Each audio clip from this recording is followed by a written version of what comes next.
Allez, bonjour à tous, j'espère que vous allez bien. Aujourd'hui, on va faire une analyse technique sur ANKR. On reparlera également du fondamental et de la tokenomics, mais on va surtout faire une analyse technique long terme, moyen terme, court terme.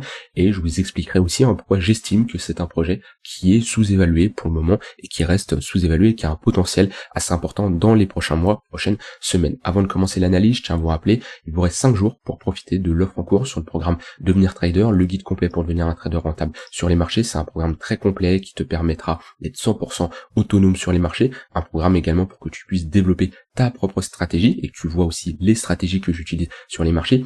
15 modules, plus de 25 heures de vidéo pour que tu sois 100% autonome. On a également un coaching personnalisé. C'est bien plus qu'une formation, c'est un accompagnement sur le long terme. Je te laisse pas seul dans ton coin, d'accord? Je t'accompagne, que ce soit via un coaching, via un groupe privé qui rassemble l'ensemble des traders qui ont suivi ce programme-là.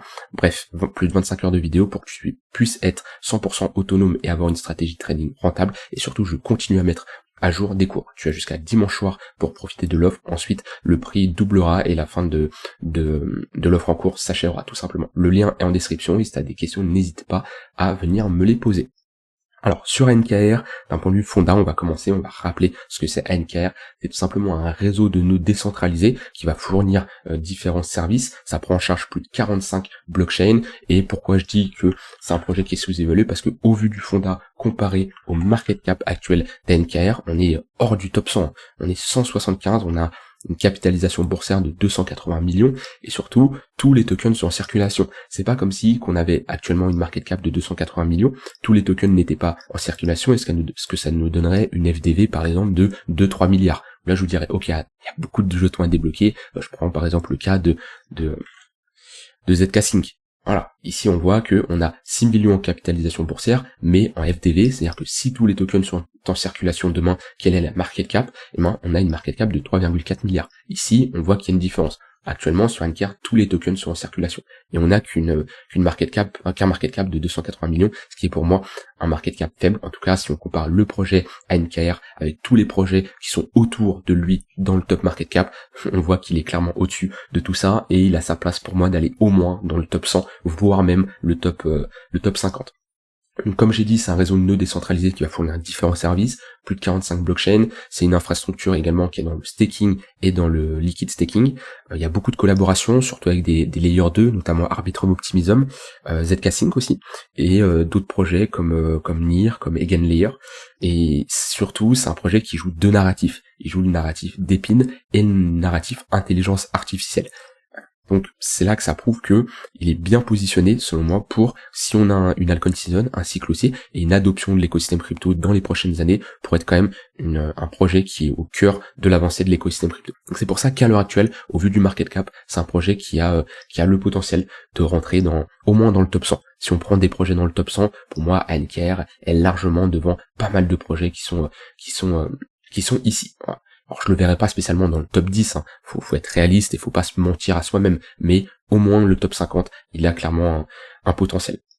Voilà, un ANKR qui va chercher du 1,5 milliard de market cap, c'est une target tout à fait réaliste. Hein. Il pourrait même aller chercher du 2 milliards, ça me surprendrait absolument pas. De toute façon, quand vous vous positionnez comme ça sur du long terme, il y a deux manières de se positionner. Soit vous dites, ok, mon but c'est de repérer les projets qui sont sous-évalués, alors pas spécialement d'un point de vue technique, mais d'un point de vue market cap, et vous dites, ok, au vu de mes connaissances que j'ai en fondamental, je peux estimer que tel projet est sous-évalué par rapport aux autres projets qui ont un market cap similaire à celui-là, d'accord? Donc là, votre but, c'est de repérer tous les projets qui sont sous-évalués et de vous positionner sur ceux qui sont sous-évalués, ou après, votre but, ça va être de vous positionner sur les projets les plus forts, ceux qui ont du momentum, ceux qui ont prouvé dans le passé qu'ils étaient présents, qui ont bien performé, ceux qui performent bien encore. Donc là, on parle de BTC, on parle de Solana, on parle de ce genre de projets qui ont très bien performé les derniers mois et on va dire c'est des valeurs un peu sûres. Donc voilà, il y a deux approches qui sont différentes. Ici à NKR, il a eu une forte hausse quand même en 2020-2021. Actuellement, c'est pas la crypto la plus forte. Elle a quand même bien performé ici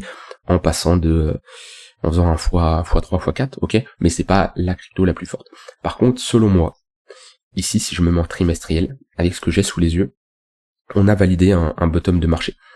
Alors, c'est pas parce qu'on valide un bottom de marché que c'est sûr à 100% que le bottom il est validé, c'est toujours des probabilités, mais sur une crypto valider un W trimestriel, voire même un W mensuel, qu'on voit là, hop, je me remets en trimestriel, on a ici, on vient de ce niveau-là, ok, on a un creux, un sommet, un creux plus haut que le précédent et un sommet plus haut que le précédent. Ça, c'est une pattern de retournement. C'est similaire qu'on a fait sur le BTC ici. Ça, c'est une pattern de retournement. Ça nous indique que dans cette phase-là, la demande est supérieure à l'offre et on valide une grosse pattern en W trimestriel. C'est pas quelque chose à prendre à la légère. Maintenant, c'est toujours des probabilités. Oui, on est à des probabilités ici d'être sur un bottom et que ces creux ne soient jamais retestés. Maintenant, voilà, ça doit être pris en compte quand même dans votre gestion de risque. C'est pas parce qu'on a ce genre de pattern que ça, il faut rentrer, il faut all-in, levier, etc.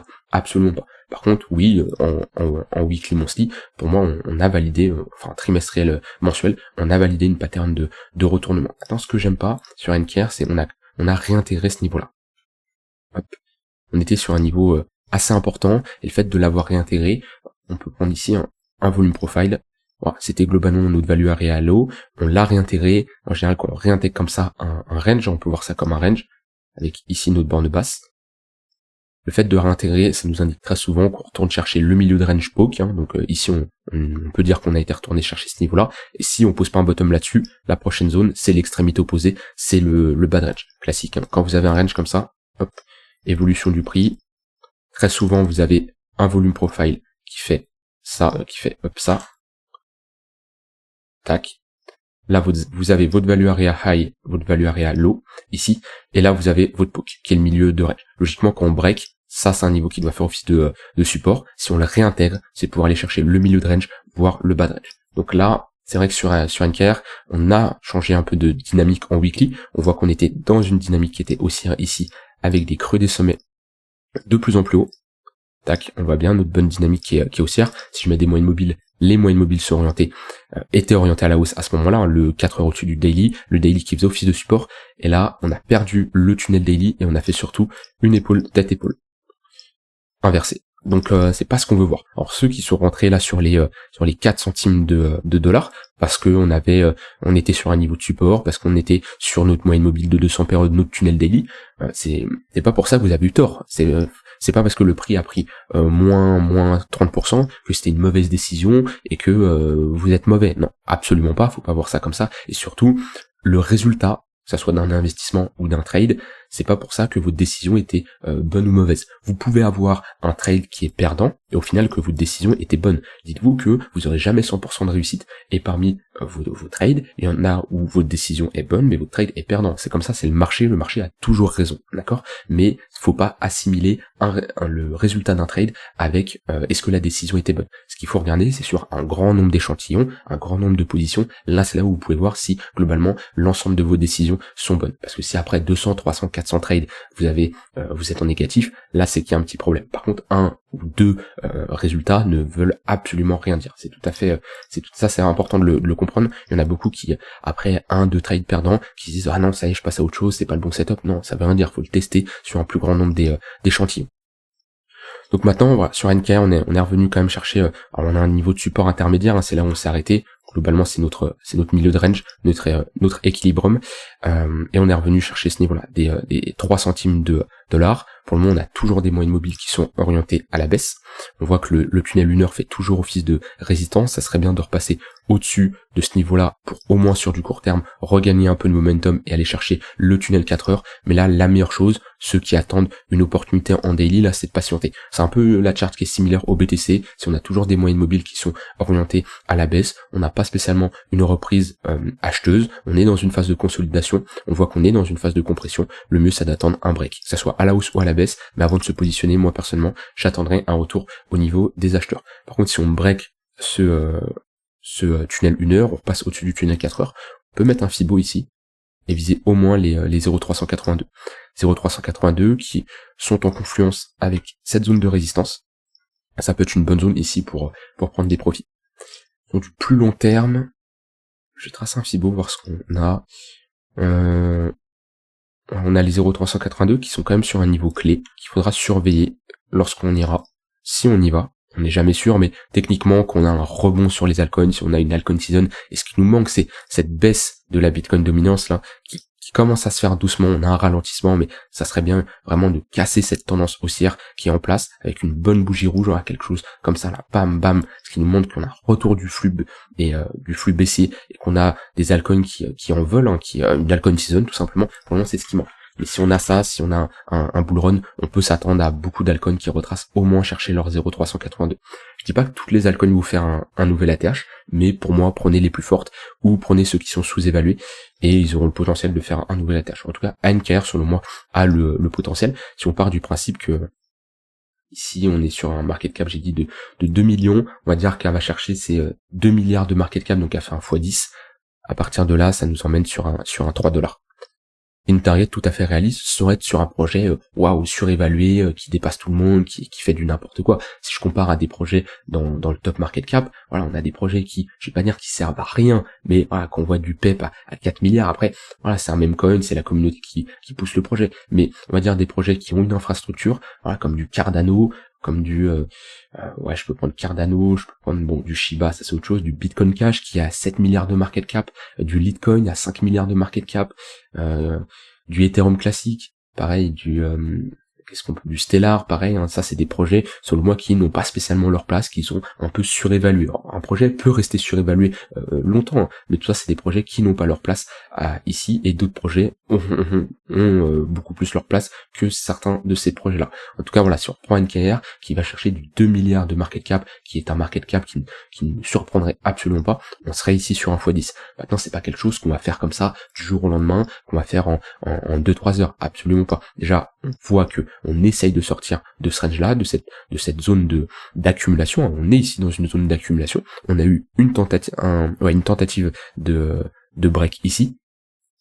On a échoué, on a réintégré. Maintenant, voilà, on a des creux ici qui doivent absolument être défendus. Si on commence à s'affranchir en dessous des 0,01 ici, les 1 centime de dollar, bon là, ça serait pas bon et on aurait ici une déviation suivi d'un break à la baisse. Bon voilà, ça serait pour revenir chercher des niveaux beaucoup plus bas qu'on était auparavant. Ce qui n'est pas le cas actuellement. Pour le moment, je suis plutôt positif sur la charte au vu des clôtures mensuelles et trimestrielles qui ont été faites.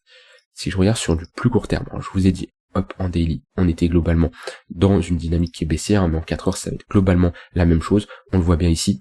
On est dans un range précédé par une dynamique baissière, plus de chances de break à la baisse. Le problème, c'est qu'on est sur un gros niveau de support. Donc c'est compliqué de chercher des shorts comme des longues, et c'est pour ça, sur beaucoup de charts, beaucoup de crypto, actuellement sur du court terme, je vais dire sur du swing, sur de l'intraday, en ce moment moi sur de l'intraday je prends des positions, sur du swing je ne prends pas de position parce que on est dans une phase de marché qui n'est pas facile. On est dans des dynamiques baissières, mais on est sur des gros niveaux de support. Donc c'est là où shorter quand on était là, pourquoi pas, mais là ça commence à devenir où on voit que déjà on a un affaiblissement de cette tendance baissière, on rentre dans un range et on a un tunnel de 1 heure 15 minutes qui est globalement plat. Ce qu'il faudra surveiller, ça sera maintenant le tunnel 4 heures. Mais la meilleure chose là, c'est quelqu'un qui veut trader, c'est de trader le range. On cherche des achats sur la borne basse, des ventes sur la borne haute.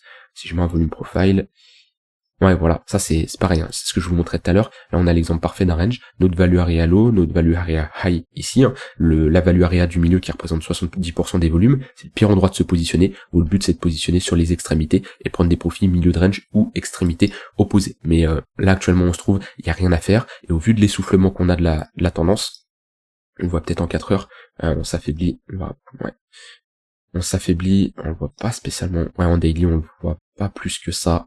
On a quand même un momentum qui reste baissier en daily, mais sur les unités de temps un peu plus courtes, 6 heures, 4 heures, on voit qu'on pousse à la divergence haussière. Là, on voit qu'on pousse à la divergence haussière, donc affaiblissement. De toute façon, on le voit sur les moyennes mobiles, hein. Ici, les moyennes mobiles le témoignent bien. On avait des moyennes mobiles bien verticales. Et là, on arrive sur des moyennes mobiles qui sont plates. Ils nous montrent qu'on passe d'une dynamique baissière à une phase de range. Dans une phase de range, on ne trade plus la tendance. Ou alors on trade la tendance sur les unités de temps supérieures, qui est ici notre tunnel 4 heures. Mais là, sur de l'intraday, on est sur un range, et entre intraday et swing, même c'est compliqué. Par contre, tunnel 4 heures, c'est une bonne zone de localisation.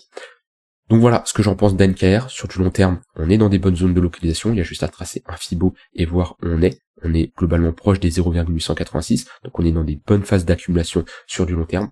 Sur du moyen terme, C'est compliqué parce qu'on est sur un gros niveau de support, mais on est toujours dans une dynamique baissière. Ça serait bien de repasser au-dessus des moyennes mobiles pour vraiment repasser dans une tendance haussière. Vous voyez, quand on a comme ça ce genre de break, on passe au-dessus du tunnel 1 heure, 4 heures daily, on a un bon flux qui est aussi, on le voit au niveau du MACD, et là les pullbacks, tunnel 1 heure, tunnel 4 heures, c'est des opportunités. Pour le moment, c'est absolument pas le cas.